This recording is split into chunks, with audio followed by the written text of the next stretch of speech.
நாட்டு மாதுளையை ஆட்டையை போடுற திருட்டு பயல்களை கண்டுபிடிச்சிட்டேங்க.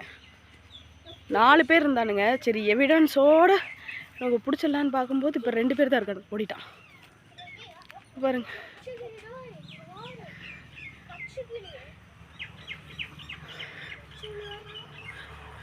மூணு பேர் இருக்கானுங்க. இவனுங்க தான் இங்கே பாருங்கள். இந்த மாதுளை வந்து நல்லா பழுத்து வரட்டும் அப்படின்னு நான் நினச்சிட்டு இருந்தேன். எல்லாத்தையும் ஓட்ட போட்டாச்சு. இது நாட்டு மாதுளை. பெருசாகவே விட மாட்டானுங்க. ஒரு பழம் கூட நம்ம கைக்கு வர விட மாட்டானுங்க. எல்லாத்தையும் கொத்தி கொத்தி வச்சுட்டு போயிடுறானுங்க. நம்ம இதுக்கு முன்னாடி அப்பா வீட்டில் பொறிச்சிட்டு வர வேண்டியதாக இருக்கு. அவ்வளோ போய் பொறிச்சிட்டு வர வேண்டியதாக இருக்கு. இந்த பச்சைக்கு எங்கள் அப்பா வீட்டுக்கு போயதா நம்ம இங்கேயே பொறிச்சிக்கலாம். சூப்பரில் புரியுதுங்களா உங்களுக்கு? பச்சைக்கிளி இங்கே சாப்பிட்றதுனால நாங்கள் எங்கள் அம்மாவா வீட்டில் போய் மாதுளம்பழம் கொண்டுட்டு வர்றோம்.